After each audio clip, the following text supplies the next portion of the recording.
pessoal, tudo bem? Nós estamos aqui hoje para mais um episódio do Além da Taça, que é um podcast que vai falar de vinhos, claro, mas não só de vinhos. Fala de viagens, de gastronomia e, sobretudo, de pessoas, de trajetórias, de histórias de pessoas que têm alguma relação com esse universo enogastronômico. E hoje eu estou recebendo o Paul aqui. Paul Tudgay. Isso, perfeito. Viu? Tava treinando antes da gente começar. O Paul é de Birmingham, Inglaterra. Está no Brasil desde 2014. Não é isso, Paul? Isso, correto. Tudo correto. Paul hoje é um dos grandes players, para a gente seguir no inglês, do mercado de vinhos, muito forte e participativo no mercado de vinhos em Curitiba. Tem feito um trabalho excepcional na distribuição e na cultura do vinho, com eventos, degustações, treinamentos e tudo mais. E hoje nós vamos falar um pouco disso, Paul, mas nós vamos começar antes de chegar em Curitiba, nós vamos começar na Nova Zelândia. Sim. Então, porque você é inglês e tem uma passagem importante na Nova Zelândia. Conta um pouco como que isso aconteceu e depois nós vamos falar especificamente do cenário do vinho da Nova Zelândia, que são vinhos que eu adoro. Também. Então, obrigado pelo convite. É um prazer estar aqui com você, Rafael. Conheço você há muitos anos e você é um cara que eu vou contar uma história depois que me influenciou bastante no mundo do vinho aqui em Curitiba, mas eu vou contar depois. Então, eu fui para a Nova Zelândia em 2000. Foi 2000. Ano 2000. Eu sempre viajava. Eu era mochileiro, trabalhava na área de gastronomia, que sempre era bom para eu voltar para a Inglaterra, trabalhar, ganhar dinheiro, viajar. Então, eu fiz meus 20 depois meus estudos e eu fiz isso. Direito. Então, e daí eu comecei a pegar vinho, venda de vinho, virei sommelier, fiz qualificação e tudo mais. Então, essa profissão... Isso ainda na Inglaterra. Na Inglaterra. E daí eu fui para a Nova Zelândia sabendo, já tinha 29 anos, 30 anos, já sabendo que esse vai ser a última viagem, eu vou ficar lá. Na verdade, era Austrália, eu queria ir para a Austrália. Eu tinha um visto de trabalho para a Nova Zelândia e Austrália. E eu fiquei apaixonado pela Nova Zelândia e os vinhos. Certo. E eu fiquei lá. E aí cancelou o plano da Austrália. Cancelei para morar. Eu visitei várias vezes, obviamente, era vizinho, né? Mas Nova Zelândia, a Ilha Sul, onde eu fiquei 13 anos, eu adorei. Adoro ainda. Eu tenho muitas saudades, mas eu fiz 13 anos e eu fiz meu tempo lá, sabe? 13 anos? Ficou 13 muito anos. tempo lá. Daí eu encontrei a minha esposa Juliana, que trabalha comigo aqui, era curitibana. Então, começou a história da Curitiba. Ela queria voltar muito para Brasil. Certo. E ficou um tempo e ela me convenceu. Teve um momento na nossa carreira, nossa vida, tinha um espaço. Então, eu falei para ela, agora ou nunca. Sim. Então, vamos para 2 anos. E eu já conhecia Curitiba, porque quando eu encontrei Ju, Brasil para gente, para gringo, assim, Brasil é muito limitado, claro, né, nosso conhecimento. Claro. A gente pensa em Copacabana e Amazônia. Só, né? Então, eu falei, não sei, Brasil deve ser complicado para... Mas eu já visitei Curitiba e a gente não sabe que existe sul do Brasil, essa estrutura, cultura europeia, clima mais adequado para mim, mais gostoso para mim. Então, eu sabia que era uma parte do Brasil mais estruturado para eu, mais fácil de adaptar, mas ainda foi difícil. Então, uma cultura completamente diferente. Claro. Aí, idioma também é um desafio, né? Claro. Ainda. Mas adoro Curitiba. Sim. Adoro. Eu estou em casa aqui. Pessoas me tratam super bem. Fazer negócios aqui é um prazer. E você já está aqui mais 10 anos, né? 2014. 12 anos. 12 anos. 12 anos. 12 anos. E eu não tenho... Sempre ficava de olho para sair. Minha vida é assim. Sempre olhando próximo. Sim. Agora eu não tenho esse. Não, já está... a idade também, né? Claro. Mas também Curitiba, para mim... Claro. Sabe que esse tema das mulheres... As mulheres têm sido importantes no mundo do vinho de Curitiba, trazendo pessoas de fora. O nosso entrevistado anterior, que é o Manu, não sei se você conhece o Manu Brandão, que é um francês de Bordeaux, e quem não assistiu, assista o episódio anterior com o Manu. Ele voltou agora para Curitiba, depois de anos morando em Bordeaux. Ele já tinha morado aqui, daí foi para a França e agora voltou justamente porque a mulher dele queria voltar, é daqui e queria voltar para a família. Nós temos uma comunidade aqui de britânicos.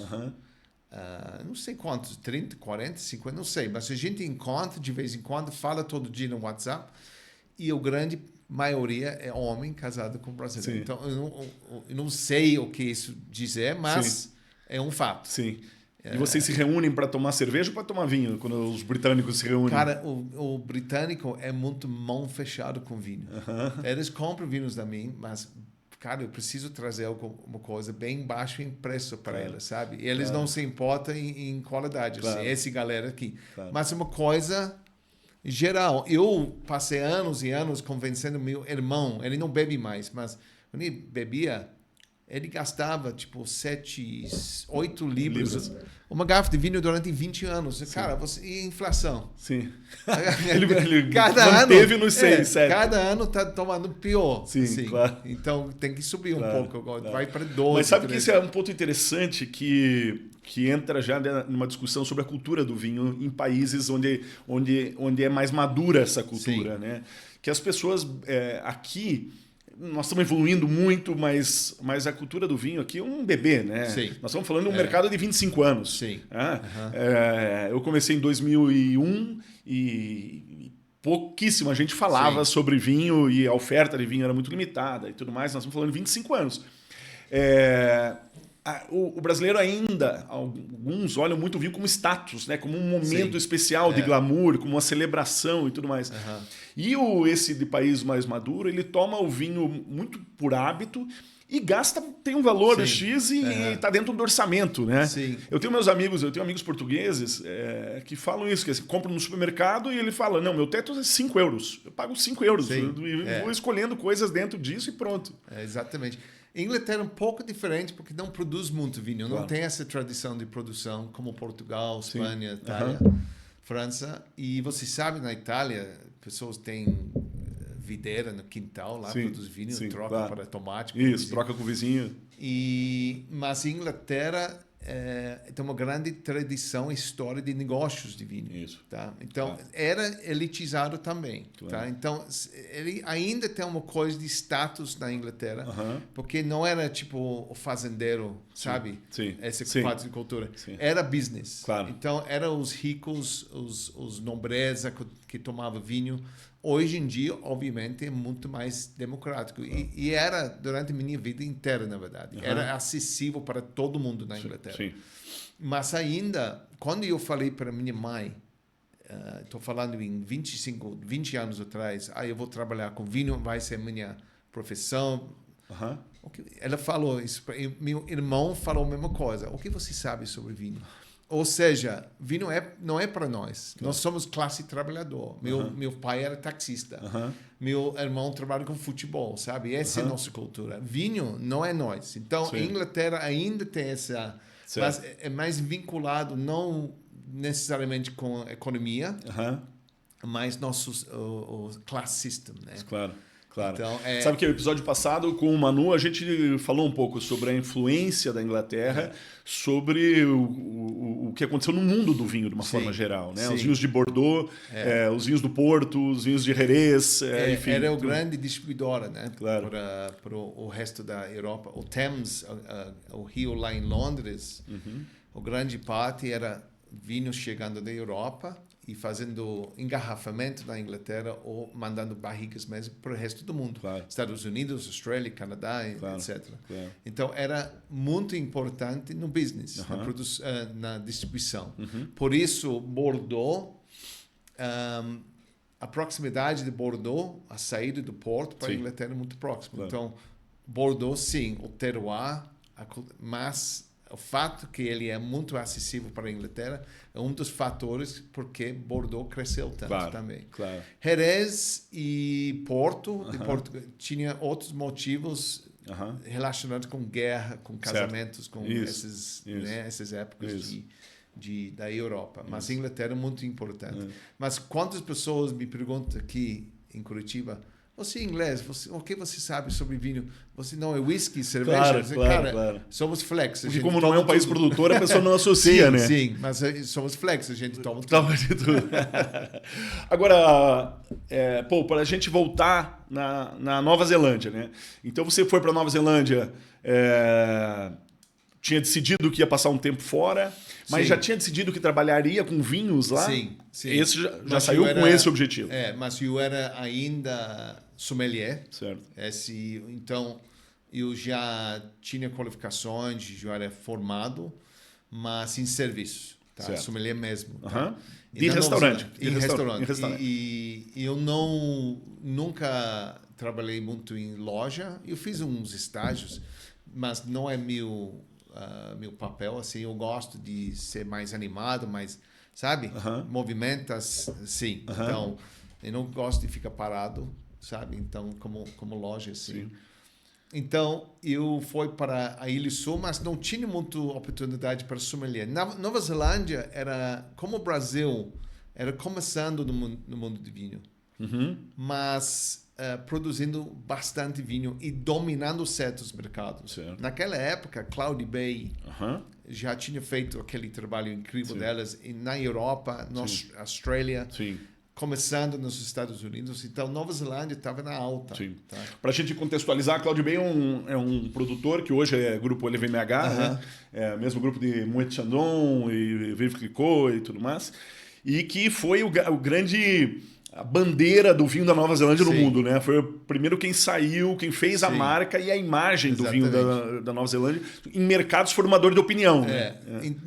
Naturalmente, Nova Zelândia tinha um novo estilo de vinho, que não existia nada igual antes. Aquele Sauvignon Blanc de Marlborough. Que acontece naturalmente. Explica um pouco isso para quem... Infelizmente, a gente não é muito familiarizado com o vinho da Nova Zelândia. Isso, pelas questões de frete, de viagem, de tempo, de preço, enfim. Então, conta um pouco do vinho da Nova Zelândia, qual que é a principal característica de lá, enfim, o que ele se diferencia de outros. Então, Marlborough tinha mais vinho na Ilha Norte, que é subtropical. Então, o clima mais adequado para vinho. Então, a maior produção de vinho, desde a chegada da Inglaterra, depois croatas que começaram a plantar uva lá, na Ilha Norte era mais fácil de cultivar. Na Ilha Sul, sempre era considerada impossível ou não viável cultivar uva lá para produção. Mas o Marlborough, conhecer Marlborough, tem muito sol, tem noites frias, dias quentes em verão, é muito gostoso o clima, você tem o sol, o pôr do sol é tipo 9 horas, 10 da noite, tem bastante luz solar. Assim. Então, o que você falta, talvez, em calor, você ganha em luz solar. E tinha bastante produção de fruta, maçã, pera, kiwi, coisas assim. Então, obviamente, tinha capacidade de produzir, mas talvez não tinha vontade. Certo. Umas empresas, por motivos de mercado de maçã, na verdade, que foi muito baixo, eles começaram a experimentar com uvas para vinho. Esse estou falando anos 70, finalzinho dos anos 70. Um delas era a Cloudy Bay, tá? Que era um produtor bem boutique. Eles compravam uva de produtores que plantavam uva. Esses fazendeiros que estavam experimentando com o cultivo de uva, eles plantaram várias variedades. Certo. Cabernet, Merlot, Syrah. E o que deu certo na primeira safra, eu falei com algumas pessoas envolvidas nessas primeiras safras, foi o Sauvignon Blanc. Eles perceberam na primeira safra, no vinhedo, tinha um aroma bem forte, bem esquisito. Eles acham que estava algo errado. Certo. Era tipo amônia. Um aroma você acha em gorgonzola, coisa assim. Chulé, eu acho que você fala. Algo esquisito, intenso, muito pungente, assim. Eles percebem isso no vinhedo. Quando eles começaram a produzir, e Sauvignon Blanc é um vinho fácil de produzir comparado com outros vinhos, né? Fermentação gelada, ele está pronto em princípio em 3-4 meses, né? Para vender. E é uma grande vantagem para elas. Então, foi esse que pegou o mercado. Em Londres, primeiramente. Então, o Cloudy Bay, muito esperto de marketing, eles foram para Londres com sua garrafa, experimentaram com os grandes sommeliers e donos de restaurantes lá em Londres, e tem histórias famosas, e todo mundo queria, porque não tinha nada igual. Sancerre, o Sauvignon Blanc do Vale do Loire, França, era muito mais neutro. Claro. Esse deu para sentir o aroma daqui. Certo. Esse é um ponto importante, assim, essa diferença, né? A Sauvignon Blanc, uma uva francesa, tem um pouco em Bordeaux, mas o Vale do Loire é a sua terra, né? Sim. Onde ela se expressa de formas diferentes, em diferentes vilarejos e tudo mais. Mas, de uma forma geral, o Sauvignon Blanc francês, ele tem um aroma mais tímido, né? Mais contido, né? Eu adoro, acho ele muito gastronômico, assim, mas ele tem um aroma mais contido. O da Nova Zelândia, não, ele é super expressivo, né? Não é para todo mundo, não é todo mundo que gosta. Exato. Aquela, eu acho que é Oz Clarke, o crítico, ele falou que era cat's pee on a gooseberry bush, ou xixi de gato, né? Então, ficou famoso. Sim. Os restaurantes de Michelin Star lá em Londres, todo mundo queria. E foi, então, me manda 30 caixas, 40 caixas. Cloudy Bay, esperto, falou, não, você pode ter 10. E você sabe que no mercado, restrições, limitações de estoque, que gera demanda. Claro. E ele ficou famoso. Naquela época, estou falando no começo dos anos 90, eu era sommelier em Jersey, uma ilha perto da França. E a gente conhecia, a gente ficou sabendo sobre Cloudy Bay. A gente vendia vinho francês. Não vendia nada fora do francês. Claro. Itália, talvez, ou algo barato. Mas a gente ficou sabendo sobre Cloudy Bay. Ficou famoso. Certo. Por causa do trabalho delas. Então, elas fizeram uma restrição de alocação para o mercado mais luxo, assim. Para mim, essa foi uma lição, uma aula grande para mim no meu futuro de business de vinhos. Certos vinhos você tem que trabalhar não em preço, mas em demanda. Claro, em escassez. Criar escassez. Exatamente. Então, é um grande sucesso. Então, Nova Zelândia teve essa sorte que Sauvignon Blanc deu certo pela natureza. Certo. E porque ele é pronto em 3 meses, você pode vender seu vinho, porque a colheita lá, o que é março, está vendendo no mesmo ano. Tá? Claro. Em setembro está na prateleira. Do ponto de vista econômico é excelente para o produtor. O fluxo de caixa é lindo. O que veio depois foi um Chardonnay mais barricado, mais, elaborado. Sim.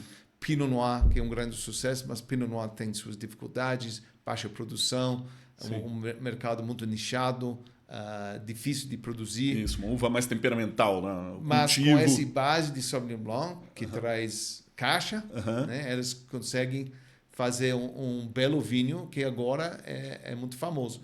Nova Zelândia, ela tem é conhecida para vinhos de alta qualidade. Eu vi uma estatística uma vez dos Estados Unidos. Em termos de volume de vendas, era a França.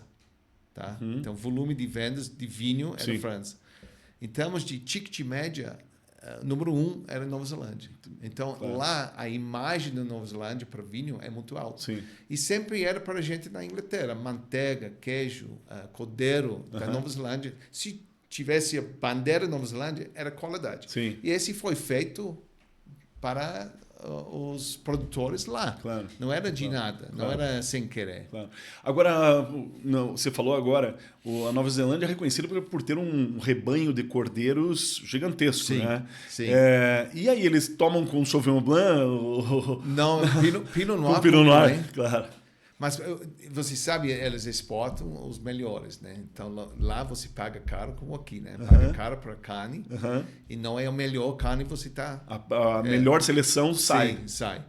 Mas tem a raça mix que eles usam para cordeiro para comer. Sim. E tem a raça chamada Merino, que eles high country, eles andam nas montanhas para lã.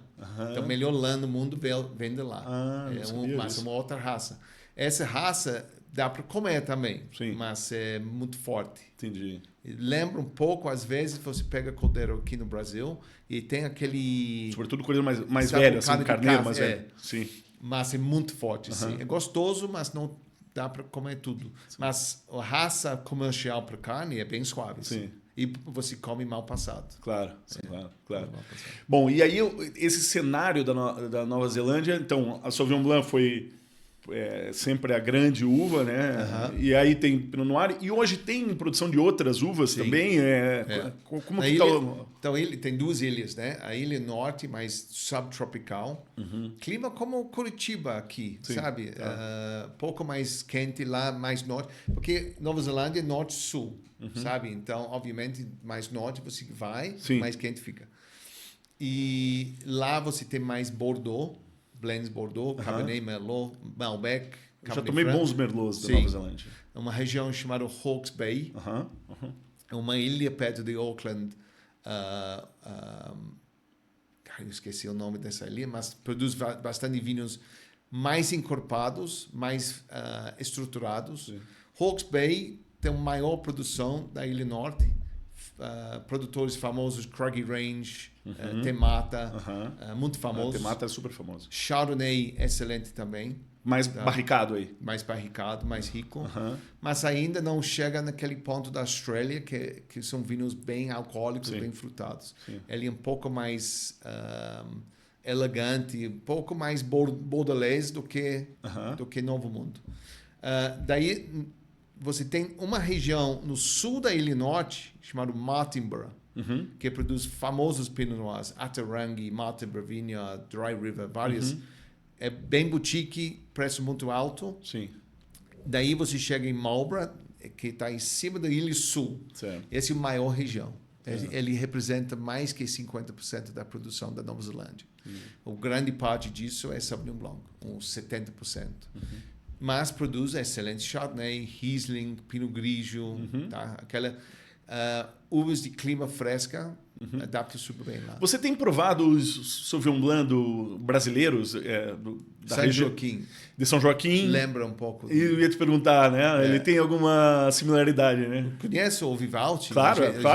A gente trabalha com o Vivaldi. Isso, eu também. Eu lembro muito. Isso, exatamente. Se elas deixam seco, que alguns produtores lá tem costume de deixar um pouco de açúcar residual, que eu percebi. Então, na aroma fica bem gostoso, mas você perde alguma coisa no paladar. Certo. Então, se você deixa o vinho bem seco, tem coragem de fazer isso, daí esse aroma é pungente, né? Ele parece no paladar também. Vivaldi, para mim, é uma referência. Vivaldi é um excelente produtor da Serra Catarinense, né? Do Seu Vicente, que é um personagem, um senhor de 80 e poucos anos, com uma vitalidade, uma energia. Um mentor para mim. Isso, Eu adoro. Então, o fato que ele começou a vinícola com 79, né? Isso. Para mim Nós temos muito mais tempo ainda para trabalhar. E ele com 79, ele disse isso para mim. Não, esse é um projeto meu de longo prazo. Ele falou, sério, eu falei, quando você vai passar para os seus filhos para tocar? Não, eu vou tocar mais 10 anos, daí eu vou pensar. Exato. Eu já disse a ele que eu vou trazê-lo aqui para fazer porque realmente uma pessoa incrível. Mas, bom, e aí, você trabalhou na Nova Zelândia em vinícola ou trabalhou no mercado, em restaurantes, em lojas? Eu fiz um pouco de tudo. Então, porque eu morei em Queenstown. Pessoas que já foram para a Nova Zelândia provavelmente foi lá, porque é uma área turística, sabe? Então, é famoso entre turismo mais de luxo, porque tem bastante lodge, tipo pousada, top-end, assim. E mochileiro também. Então, é o centro dos esportes extremos. O bungee jump começou lá. Foi o primeiro bungee jump comercial, começou lá. Tem várias atividades para fazer esportes extremos. E quando eu cheguei lá, ela estava terminando a filmagem do Lord of the Rings, O Senhor dos Anéis. Senhor dos Anéis. Então, o mercado estava em alta, assim. Então, estava cheio. Ele recebe 1 milhão de visitas por ano. Cidade que tem 20 mil habitantes. Tá?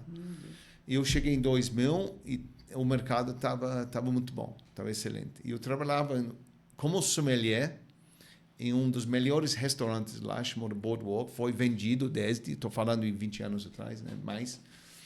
E Bill Clinton, quando ele era presidente, ele jantou lá. Eles escolheram esse lugar para ele. E Hillary, foi Hillary ou filha? Eu acho que foi a filha dele. Jantou lá. Então, todo mundo queria jantar lá. Sim. Quem foi lá, era um restaurante de frutos do mar. Era um preço mais alto, mas tinha uma vista bonita do lago. Sim. E eu tinha a carta de vinhos. E eu era o maior comprador de vinhos em on-trade, restaurante na região. Então, a produção de vinho na região, do lado, estou falando em 30, 40 quilômetros, tem uma região chamada Central Otago. Tá? Então, bem pertinho. E estava começando quando eu cheguei. Tinha uns rótulos, vinho meia boca, mas tinha bastante potencial. E é Pinot Noir. Sim. Mas a Nova Zelândia importa vinhos também ou basicamente são vinhos nacionais? Importa, mas representa 20% do mercado. Entendi. E 15% disso é Austrália. Então, claro. Vinhos europeus tinha. E tinha bastante vinho bom, porque quem importa vinho da Europa, daí traz coisa boa. Claro. Então, tinha acesso de coisas boas. Mas Nova Zelândia, nossa região Centro-Otago, era 80% Pinot Noir. Vários aspectos, sub-regiões,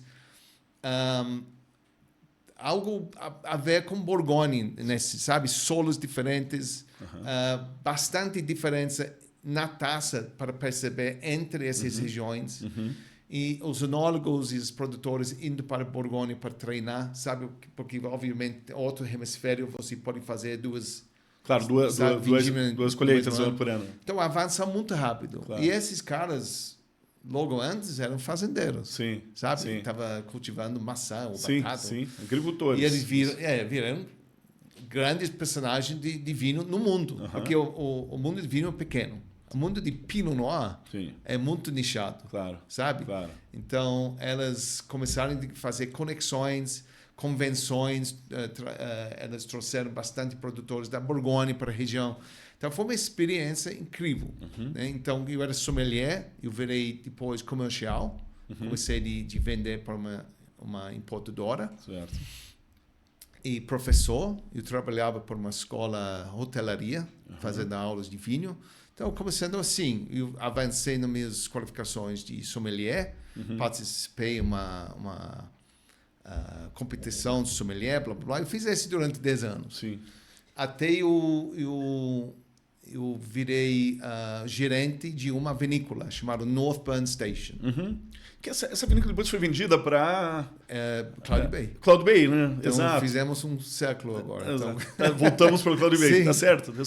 Então, Cloudy Bay foi meu trabalho de sonhos.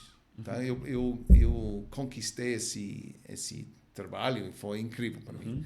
Era uma vinícola pouco afastado, tinha restaurante, loja, espaço de eventos, um vinhedo de 33 hectares, melhor fruta de Pinot Noir na região. Todo mundo queria comprar fruta delas, porque era muito intenso, muito rico.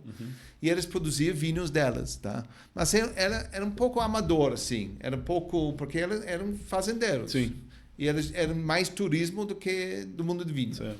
Então, eu entrei, começamos de mudar as coisas, vender um pouco mais de vinho, fazer mais eventos. Foi muito legal. Daí chegou uma proposta do Cloudy Bay para elas. Então, os últimos 2 anos lá foi ajudando no processo nessa de vender. Transição. E o final foi o presidente do Louis Vuitton, Moët Hennessy, chegou de helicóptero para assinar o documento. Foi uma experiência legal. Sim. Mas para mim era... Talvez vou fazer o resto da minha vida. Meu escritório foi incrível, sabe? A vista foi... Mas esse deu espaço para a gente mudar para o Brasil. Claro. Então, eu não posso falar que foi ruim, foi uma experiência boa, estou aqui feliz. Eu sempre queria minha própria empresa, sabe? Abrir um negócio. Nova Zelândia é muito difícil fazer, porque é uma população pequena. Pequena, né? Então... Paul, vou fazer uma pergunta polêmica agora. É verdade que a Nova Zelândia, para morar lá, é chato pra caramba? Para o brasileiro, com certeza. Não, e para o brasileiro e para os italianos malucos. Eu tenho um chefe italiano, um chefe de cozinha que trabalhou 4 anos comigo, que é o Simone Brunelli. Hoje ele está lá na... quero trazê-lo aqui também para uma entrevista. Hoje ele está na Península de Maraú, comprou um restaurante na Península de Maraú, sul da Bahia, e ele pesca e faz o peixe e tal. Mas quando ele saiu do Terra Madre, do meu restaurante aqui em Curitiba, ele saiu para um bistrô que um amigo dele indicou na Nova Zelândia. E ele foi morar lá. E teve um azar que ele ainda pegou a pandemia. E aí ele me mandava mensagem dizendo assim, não, eu quero morrer de tédio, as pessoas aqui dormem 8 horas da noite, sim. Nada acontece, não tem noite, não tem festa, não tem entretenimento. Então, na pandemia, eu acho que foi um dos piores lugares do mundo.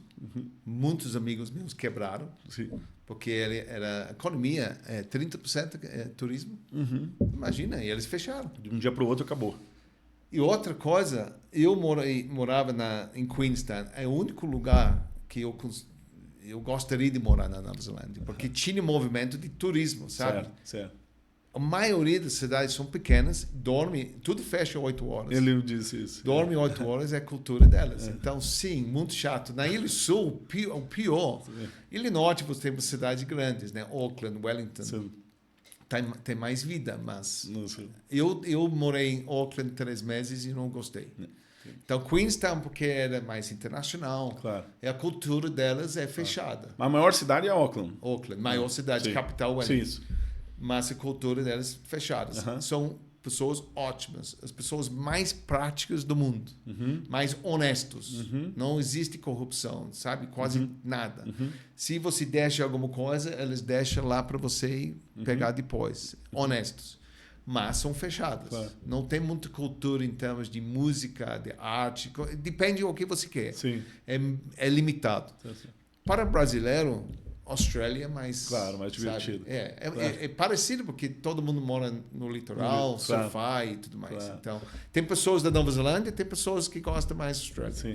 Eu era Nova Zelândia, mas um lugar específico. Sim. E eu gosto de montanha, eu gosto de fazer bicicleta e subir montanha, coisas assim. Para mim foi ótimo. De natureza. Mas eu fiz 13 anos e foi suficiente para mim. Bom, vamos ver o que tem no nosso bercinho aí hoje. Então, eu trouxe um vinho que eu acho que pessoas me conhecem aqui, conhecem a minha empresa, trabalho com esse produtor faz 8 anos, nossa empresa tem 8 anos, eu acho que foi um dos primeiros produtos que trouxeram, é um vinho da Eslovênia, apesar que nosso portfólio é bem diverso em termos de regiões. Eu acho que pessoas acham que eu trago só vinhos da leste da Europa. Não é verdade. Eu tenho uma boa seleção, mas temos bastante vinhos das regiões clássicas também. Mas esse produtor, Puklavec, eu conheço muito bem. Já trabalhei com várias safras. E eu sei que essa região tem um grande futuro no mundo de vinho branco, particularmente. É chamado Ormož. E fica na fronteira com a Croácia. Sim. Tem tudo a ver com clima, solo de Borgonha, o sul da Alemanha, tipo Moselle. Tem bastante coisas parecidas assim. E só não é conhecido ainda. Claro. Tá? Mas esse vinho aqui é o Seven Numbers for Mint. É um vinho premium delas. Elas não fazem todo ano. Nessa linha tem várias variedades. Nós temos um Ice Wine chegando, Pinot Grigio, Chardonnay. Mas esse Furmint eu sempre gosto de mostrar porque Furmint não é uma uva conhecida, mas é uma uva nobre. Sem dúvida. Pessoas conhecem o Furmint talvez pelo Tokaj. Claro, é a uva do Tokaj, que é o grande vinho da Hungria. Posso abrir? Claro, vamos lá. Mas ele Furmint faz vinhos secos interessantes também e ele é bem versátil. Pode fazer vinhos barricados, vinhos mais secos, meio secos, espumantes. Estamos estudando para trazer um espumante, talvez. E como é que para a gente já começar a falar de Brasil, como é que está a receptividade do consumidor brasileiro para um país que não é um país dos mais famosos na produção de vinhos. Embora a Eslovênia tenha uma história secular, mas enfim, nós ainda associamos muito quando a gente fala de Europa, a Itália, França, Portugal e Espanha. Sim. Um pouquinho de Alemanha nos brancos, enfim. Como que as pessoas aceitam isso? Como estão abertas a provar? Como que tem sido para você trabalhar já há 8 anos? Você está abrindo, desbravando uma floresta aí com o vinho da Eslovênia. Pessoalmente, para o meu negócio, que é difícil abrir um mercado. Sem dúvida. É difícil. E ajudou muito. Claro. Porque, para mim, minha experiência pessoal, eu bati a porta de um restaurante falando com meu sotaque. 8 anos atrás era bem pior. Perguntando, você quer provar um furmin da Eslovênia? Você gera curiosidade. Claro, então, claro. Se mais um brasileiro falando, quer provar um chileno, um Sauvignon Blanc chileno? Isso. Não, já tenho 20, obrigado. Sim. Então, chamou atenção, com certeza. Claro. Então, abriu o mercado para mim, com certeza. Sabe que eu tenho uma história parecida em 2007, quando eu comecei a importar. Na época eu estava decidindo quais os primeiros vinhos nós iríamos importar. E eu não fui tão arrojado quanto a Eslovênia, mas eu fiz o meu primeiro portfólio, foi vinhos da Espanha. Que hoje ainda vende pouco no Brasil, há 20 anos atrás. Então, e aí nós trouxemos regiões diferentes da Espanha, sul da Espanha, Priorato, umas coisas assim, e acontecia justamente isso. Se eu chegasse com mais um Malbec ou mais um Carmener, ninguém ia me receber. Mas eu chegava então com novidades da Espanha e foi muito importante para abrir o mercado. Puklavec é diferente, é uma região, mas ele entrou em nova fase do ciclo da marca dele. Ele é bem conhecido em Curitiba, outros lugares no Brasil também. Então, a gente fala primeiro Puklavec e depois Eslovênia. Tá? Ele tem sua própria identidade no mercado de vinhos hoje em dia. O que a gente procura, Rafael, você sabe disso melhor que eu, não adianta trazer vinho só porque ele é de um país diferente. Ele tem que ter uma identidade além disso também. Claro. Então, ele tem que mostrar alguma coisa na taça, no rótulo, na história dele, que não é só um país. Sim. Porque eu experimento muito vinho de vários países e tem vários que não tem nada, não representa nada. Claro. Então, ok, ele é da Sérvia, mas ele é da Albânia. Mas é um melô que parece internacional. Isso que eu ia dizer. Ele inclusive, pode ser bem feito. Né? Ele pode não ter defeitos, mas ele não tem personalidade. Sim. Aí não faz muito sentido. Essa palavra personalidade. Claro. Nosso grande desafio agora é um problema bom, mas achar vinhos com personalidade. Isso. Porque está ficando muito homogêneo o mercado. Claro. É tudo... Vinho, é difícil fazer vinho ruim hoje em dia, né? Com tecnologia, know-how, mas o que é difícil fazer um vinho com personalidade que é diferente, que representa a variedade e às vezes a região. Claro. É isso, a tecnologia ficou muito mais acessível, mais barata. Então hoje tem o vinho bem feito, sem problemas, tem no mundo todo. Mas é tudo igual. Mas tudo igual, muitas vezes tudo igual. Tudo igual. Eu fui para a Inglaterra uma vez. E foi para o supermercado. E o supermercado na Inglaterra domina o mercado de vinho. E eles têm seu próprio rótulo, sabe? Sim. Às vezes marcas próprias. Não é exato, mas você sabe, foi eles que fizeram. Sim. Eles têm um MW, Master of Wine, que faz esse trabalho. Eles vão lá, essa é nossa receita, faz um vinho. Eu peguei 6 vinhos, tudo tipo 10 libras, assim. 6 países diferentes, um Chablis, um Gruner Veltliner, não me lembro, um Pinot Grigio da Friuli. E eu tomei elas durante uns dias e era tudo igual. Exato. Então tinha uma camada de gordura, de contato com as borras, frescor, fermentação gelada, mas tudo igual. Então esse é o problema agora, achar uma coisa com identidade. Eu vou aproveitar um gancho teu aqui agora para a gente falar um pouco do mercado brasileiro atual. Você disse que a Inglaterra é um dos países mais relevantes do comércio de vinhos, como a gente já falou no começo do nosso papo aqui, que o supermercado domina lá. Né? Tesco e todas aquelas redes são muito relevantes. E assim, o pouco que eu conheço, eu sei que existem lojas obviamente existem muitas lojas de vinho, mas às vezes muito especializadas, muito nichadas, uma loja de bairro, uma coisa assim. Exatamente. Como é que se vê o mercado brasileiro nesse momento? O mercado brasileiro passou por uma transformação, na minha forma de ver, ali por 2010, por ali, quando os supermercados aqui acordaram para o vinho. Sim. Né? Porque até então não existia vinho no supermercado, era só os vinhos muito básicos, massivos e tudo mais.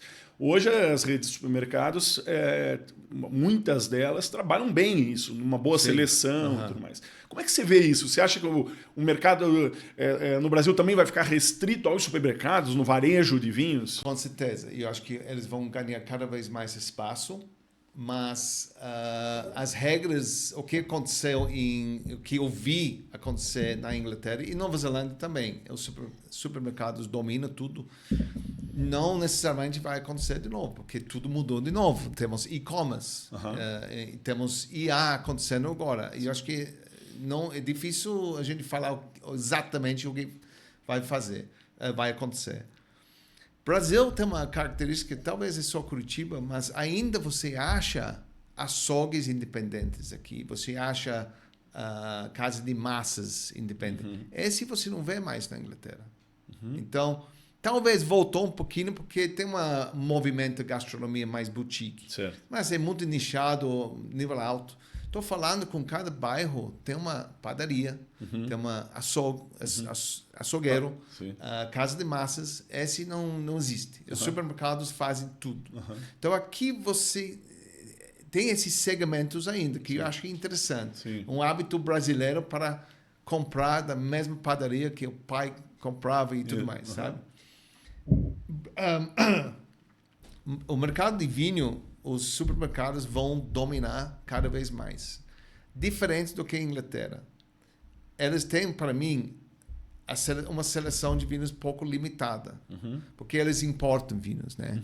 Então, e cada estado tem seus redes de supermercado. Eles não podem importar tudo. Eles não têm acesso de todos os outros. Claro. Então, se você entra, eu não vou falar quais nomes, entra um supermercado, para mim a seleção, preços bons, às vezes tem atendimento muito bom, mas falta muita coisa, falta muita marca conhecida. Então, as lojas independentes, elas têm espaço ainda para trabalhar com essas lacunas, sabe? Que os supermercados não têm, mas indo para frente tem que ser cada vez mais especialistas. É isso que eu acho. Mas sabe, ontem eu estava conversando com um amigo que tem lojas de vinho em São Paulo, e ele estava reclamando muito mesmo das margens, né? Das margens atuais para um varejo de vinhos, de quem só é loja de vinhos, que não tem nada de gastronomia e tal, quem só é... E aí o que a gente estava debatendo, assim, que para o mercado brasileiro, eu acho, nas características atuais, eu acho que esse fim das lojas de vinho ou essa redução da oferta das lojas de vinho é péssimo, porque a loja de vinho que eu acho que tem a coragem de ter vinhos diferentes, exatamente, de mostrar coisa diferente, de um atendimento especializado, de que vai ensinar as pessoas a mostrar. O supermercado não tem tempo para isso, né? Ele faz um bom atendimento, cortês, educado, ok. Mas ele não quer fazer uma marca nova, ele não quer trazer uma coisa diferente, ele quer aquele produto que vai se vender sozinho. Mas esse setor de loja de vinho aqui no Brasil, e desde a pandemia, não é só loja física. Tem muitas pessoas vendendo com estoque baixo do apartamento, pelo WhatsApp. Exato. Então tem esse setor e-commerce. E-commerce é complicado porque tem que carregar muito estoque. Né? Tem 1000 rótulos, é muito estoque. Isso. Então tem suas complicações, mas o mercado abriu um pouco. Então loja física tem suas próprias dificuldades. Eu acho que, para mim, tem que trazer alguma coisa junto, como o Casa da França faz aqui, com cestas e tudo mais. Um bar de vinho junto, sabe? Um lugar para pessoas tomar vinho. A seleção de vinho em uma loja tem que ser mais exclusiva. Isso é muito difícil. Muito difícil, porque pessoas entram querendo aquela marca. Então, você tem que construir uma clientela que confia em você. Isso. Eles vão comprar o que você fala. Claro. Não, esse é bom. Claro. E a coragem de falar, você toma esse vinho, a gente não trabalha com ele, porque pode achar no supermercado aqui, mas vai gostar esse, porque é um estilo parecido. Sim, tá? Então, mas esse é um trabalho bem específico e alguns conseguem fazer. Isso, mas é um desafio, um trabalho diferenciado. Porque tem algumas marcas que são muito fortes. E aqui a gente não tem problema nenhum em falar marcas, mas, por exemplo, o Catena da vida, por exemplo, que é um produtor de respeito, revolucionário, mas enfim, hoje ele fixou na cabeça das pessoas de uma forma do brasileiro, e sobretudo o brasileiro do Sul, pelas facilidades de fronteira, que é uma batalha diária você não ter esse vinho na tua seleção, porque todos os dias alguém pergunta. Não pode ter. Não tem como ter, né? Então, infelizmente, mas é incrível. A gente fala sobre essa marca. Eu acho triste que não podemos trabalhar com ele. Sim, claro. E as lojas não conseguem trabalhar, porque é uma marca muito importante que fez o nome dos vinhos argentinos pelo mundo inteiro. Mas a imagem do Catena Zapata aqui, para mim, poderia ser bem melhor, bem mais feito, mais exclusivo. Não é restrito, sabe? Se quer comprar, pode comprar. Eles optaram pelo volume, no mercado brasileiro, né? E aí isso, o descaminho, o contrabando e tudo isso foi o grande propulsor desse volume, né? Que é uma pena. Né? Tem um grande risco aqui. Uma marca bem feita internacionalmente pode ser bem estragada rapidamente aqui no Brasil. O hábito do mercado, o jeito que ele é, sabe? Então tem que cuidar muito. Então, mas todo mundo quer vender. Só para fazer um parênteses aqui e falar sobre o vinho. Ok, então... Tem uma coisa curiosa que eu quero te perguntar. Você é sommelier, trabalhou em restaurante há muito tempo. Eu vou dar minha opinião depois de você. Essa temperatura que a gente está tomando, o que você acha? Não, tem que ser um pouco mais gelada. Mas não muito, né? Não muito mais. Isso. E não gelado como se fosse um Sauvignon Blanc com espumante. Mas ele é um vinho mais encorpado, ele tem camadas de sabor. Quando você tem um vinho assim, como um Chardonnay mais elaborado, pouco menos do que gelado é melhor. Esse não, porque eu não tinha tempo para... Não, claro. Mas para degustar como um profissional, eu acho que é legal essa temperatura, porque você vai ver os defeitos dele, se tiver. Tá? Mas esse vinho foi de um vinhedo único. Eles não produzem todas as safras. Esse é 21. E eles fazem um rendimento muito baixo nesse vinhedo. E vários processos de seleção de melhores uvas. Daí ele passa em barricas grandes, fudres, de 1000 litros, usados. Batanagem, mas bem leve. O enólogo sempre tenta fazer o vinho mais expressivo do vinhedo possível. Formint não é uma uva muito relevante na Eslovênia. Ele começou a ser plantado em 1960, por aí. Ainda representa uma pequena percentagem de plantações. Mas nessa região aqui, ele adaptou super bem. E elas têm uns exemplos agora. Eu vi na postagem dele hoje, no ProWine, na Europa. Estão fazendo degustações de vinhos brancos envelhecidos. Eles têm uma adega de 6 andares, só vinho branco, dos anos 60, 70, 80. E eles estão relançando esses vinhos não para vender, mas para competições. E esse vinho Formint, feito no estilo parecido, 79, ganhou um Platinum em Decanta. Olha só. Então, um vinho com bastante potencial. Eu não sei se esse vinho vai durar 50 anos. Eu acho que não. Sim. Mas um vinho que você pode guardar 10, 15 anos. Se você gostar desse estilo de vinho branco. Não é todo mundo que gosta. Eu sou um fanático de vinhos velhos, né? Quem me segue lá no Instagram, então sabe que eu falo sempre deles e sempre que possível eu os provo. E eu acho que os brancos, você tem que mudar a cabeça, obviamente, porque ele não vai ter aquele frescor, aquela pujança, aquela coisa. Você tem que mudar a cabeça, mas alguns brancos envelhecidos eu acho sensacionais a experiência. Sim. Mas há que se, por isso que eu falei, então, acertar a temperatura, né? São vinhos que têm complexidade tão grande que você não pode tomar muito frio, né? O vinho muito frio, ele se fecha demais, você Na não verdade, aproveita o vinho. Essa temperatura tá boa. Eu achei sensacional, por isso eu puxei boa. E não fiz, e o vinho de tá, propósito. eu conhecia, obviamente, conheço o produtor, mas esse vinho nunca tinha provado. Sim, Tá então, incrível. é uma coisa, eles produzem pouco, eu traz pouco aqui. Nós temos um ice wine, de verdade, chegando agora. Está sendo liberado agora, meia garrafa. Então, são rótulos bem especiais que mostram a qualidade da região. Sim. A linha Pukleveck Friends, que a gente vende em vários restaurantes e lojas na cidade, esse mais dia a dia, fácil tomar, você não precisa esperar. Esse toma gelado. Mas esses são vinhos que convidam você a pensar um pouco mais. Tem um Pinot Grigio bem interessante, um Chardonnay chegando também. E, pô, a gente caminhando para o nosso encerramento, nós vamos depois ter que marcar outras conversas, porque você tem muita história, muito conteúdo para a gente falar. Mas conta um pouco hoje, da Rootstock, tua empresa. Então, você chegou e montou uma empresa. O que é hoje teu principal negócio? Como é que você trabalha? Então, tem 8 anos agora. Fizemos aniversário esse fim de semana. E eu comecei como distribuidora. Eu faço distribuição ainda com uns grandes parceiros, como Berkman Wine Cellars, que eu comecei Rootstock com elas. Tá? Eu tenho 3 sócios que me ajudam, mas eu sou a cabeça, sabe? Porque eu tenho muita experiência no mundo do vinho. E começamos a importar também. Então, Pukleveck é um dos produtos que a gente importar. Temos um container chegando da Argentina, um produto novo, mais disruptivo, chegando agora. Então, nosso caminho agora é continuar a distribuição para ter uma seleção ampla e, em paralelo, fazer as importações, tá? Então, mas assim a gente precisa expandir nosso mercado. Então, estamos indo São Paulo, Santa Catarina, Rio Grande do Sul. Fazer Sul. Pensar em fazer Brasil quebra a cabeça completamente. Mas, então, esse é o nosso caminho. A gente atende todos os canais, né? Então, com 2 marcas separadas, Rootstock Vinhos, que é a distribuidora, e RTS, a importadora. Eu tenho uma boa equipe de vendedores na rua. A gente atende bastante restaurante. Nossa base é restaurante em Curitiba.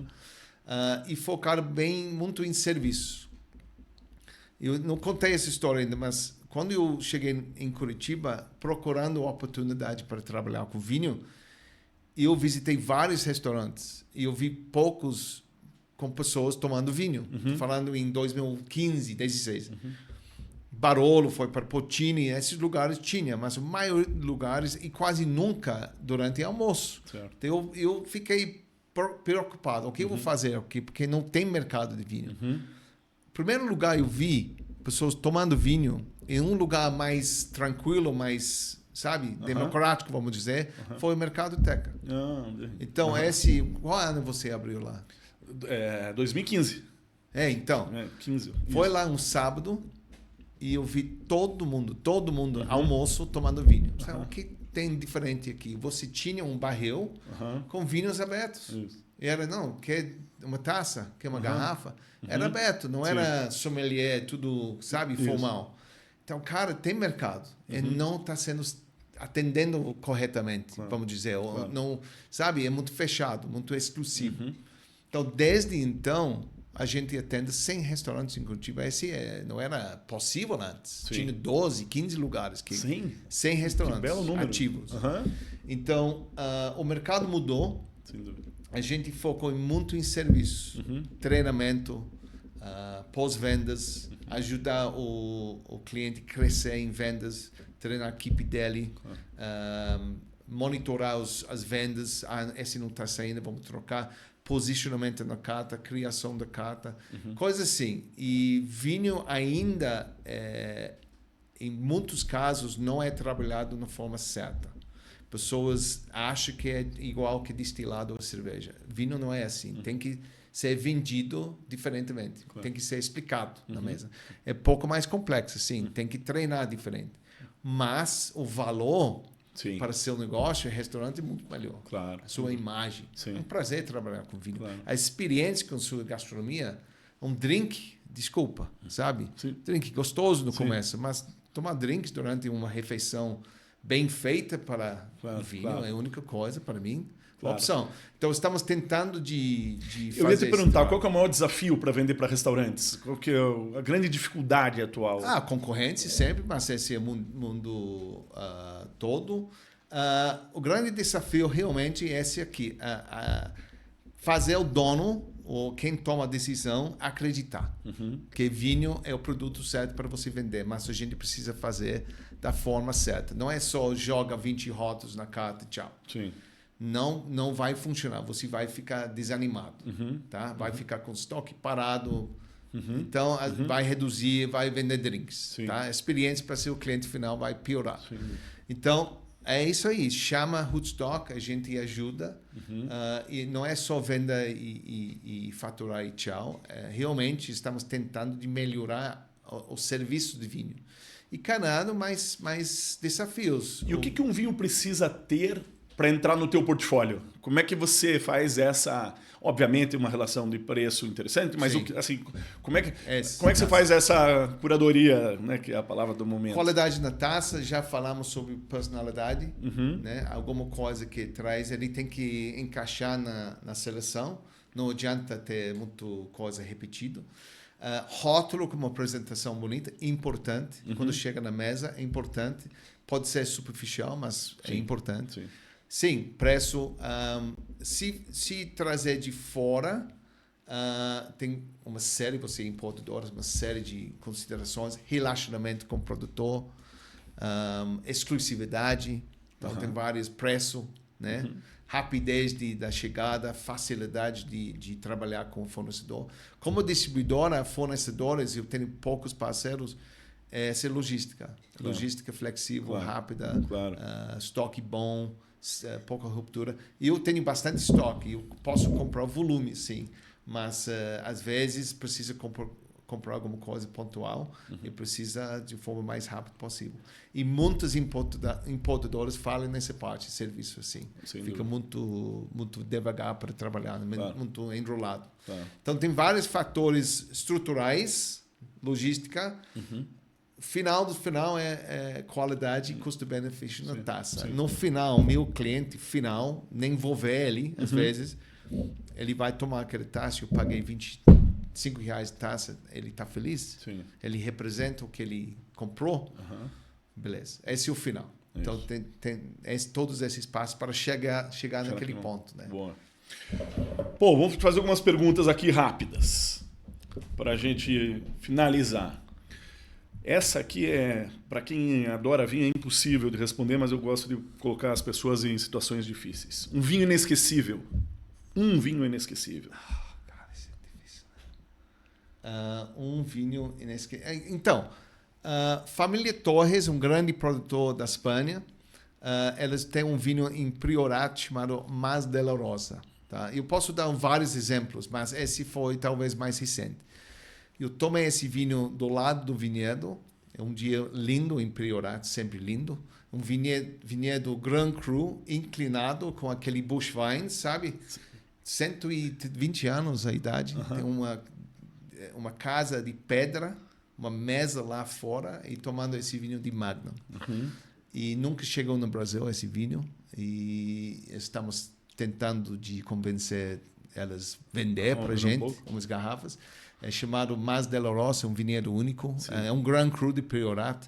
E foi lindo. Eu não esqueci ainda esse vinho. O Priorat é uma região de montanhas próximo a Barcelona, que tem uma história... Um dia nós vamos falar mais disso, assim, incrível, porque tem um grande revolucionário que transformou tudo lá, né? Se chegar aqui, vamos fazer outro. E vamos falar dele.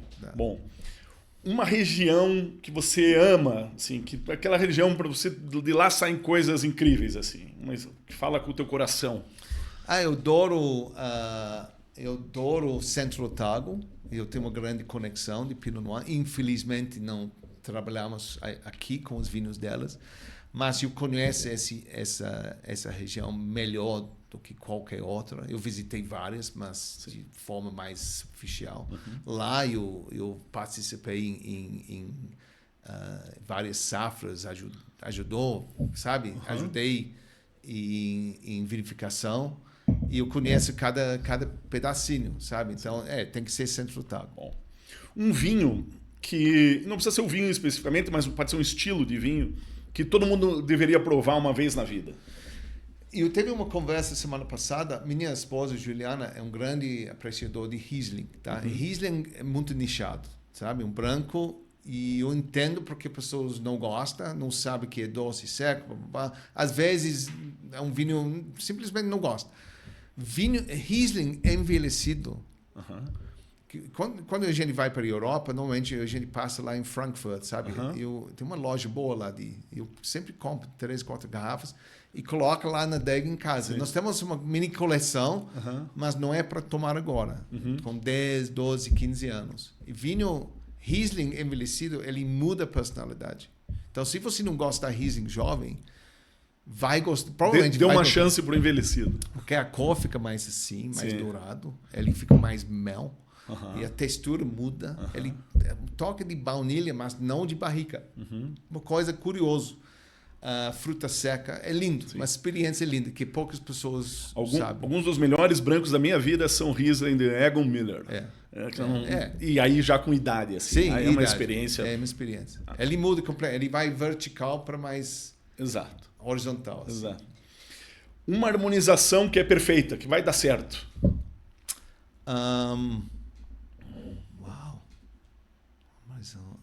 Harmonização. Ok, fish and chips. Com Sauvignon Blanc da Nova Zelândia. Muito boa essa. Okay? Eu vou representar minhas duas outras casas. Sim, muito boa. Frituras, fish and chips bem feito, uma coisa delícia. Pessoas tiram sarro porque eles acham que a gente só come fish and chips. Mas é só 3 dias por semana. Mas como taça de jovem Sauvignon Blanc da Marlborough, Nova Zelândia, é uma coisa linda. Boa. E para encerrar, um mito do vinho que precisa acabar. Mito. Que tem muita regra sobre vinho. Eu acho que, em geral, não tem regras. Você comprou garrafas, toma com qualquer taça, copo. Estamos em 2 mundos, né? A gente quer vinho ser chique, elitizado, porque ajuda nas vendas. Tem vinhos que precisam ser tratados assim. Mas para a gente conseguir conquistar clientes novos, a gente precisa abrir. Claro. Então, vinho não tem regras. A maioria das degustações que eu faço, a grande parte das perguntas, dúvidas é como eu gelar o vinho, como eu abrir vinho, o que eu preciso para qual equipamento. Não precisa. Então, um produto fascinante, produto incrível, antigo, tem histórias.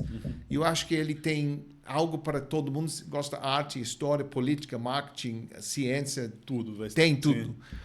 Mas regras, se tiver, tem. Mas realmente, você abrir a garrafa, coloca uma taça boa e é líquido. É isso aí. É importante. Pô, muito obrigado pela presença, pelo papo, pela conversa. Vamos fazer outros. Vamos fazer. É sempre um prazer. E como eu disse no começo, você é um cara super importante para o mercado de Curitiba. Obrigado. Eu acho que a gente discute ainda... Você falou agora há pouco de concorrência, claro que é um problema, mas ainda... o bolo é pequeno no Brasil, a gente tem que aumentar o bolo, né? Mais gente tomando vinho, mais momentos, desmistificando, fazer as pessoas, como você falou, tomar na mercadoteca ou em qualquer lugar, numa festa, no festival, no parque, na piscina, enfim.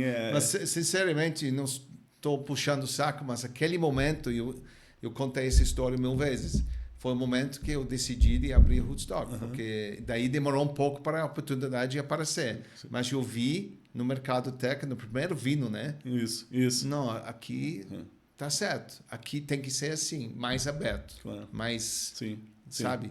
Fácil de acessar. Assim. É isso que a gente tem que fazer. Bom, muito obrigado de novo. Um abraço. Valeu. Então esse foi mais um Além da Taça, um episódio hoje internacional novamente com o Paul. E se você gostou, mostre aí, conte para tua família, para teus amigos, dá o like aí no nosso programa no YouTube, vai estar também no Instagram. E na próxima semana tem mais. Um abraço.